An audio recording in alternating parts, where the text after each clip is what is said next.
Phumzile Gama used to clean houses for a living, earning only $25 a month. Then 20 years ago, she started farming cannabis deep in the mountains in the north of Eswatini, formerly known as Swaziland. She now earns 30 times what she used to.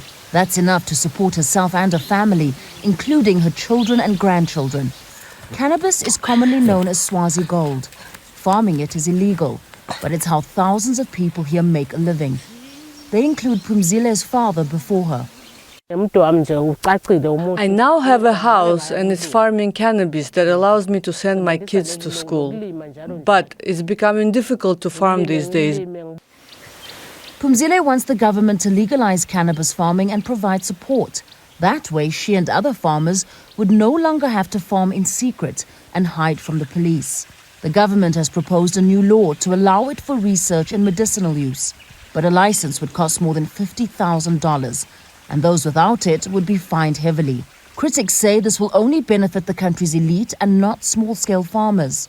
The Cannabis Association says the country's climate is ideal for the plant, and this natural resource is farmed in almost all rural areas. We want to lobby the new MPs into understanding that there is need to legalize cannabis in Swaziland. Not what we saw in the kind proposal that was sent into Parliament, where we feel it would be exclusive.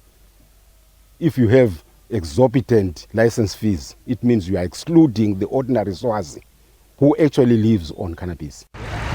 Cannabis remains a dangerous business and it's transported undercover. This is Matapa, south of the capital in Mbabane. It's an industrial town that's used as a transit point for the movement of the cannabis farmed around the country. And this is where trucks collect consignments of cannabis and smuggle it into neighboring South Africa.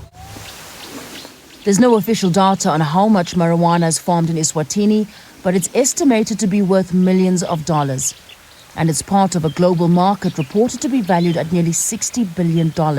While the new law is being discussed in Parliament, farmers are continuing to push for it to be legalized. Phumzile is among them, relying on a trade she knows well to support herself and create jobs in a country where 1 in 4 people don't have work. Fahmida, Al Jazeera, Eswatini. Make sure to subscribe to our channel to get the latest news from Al Jazeera.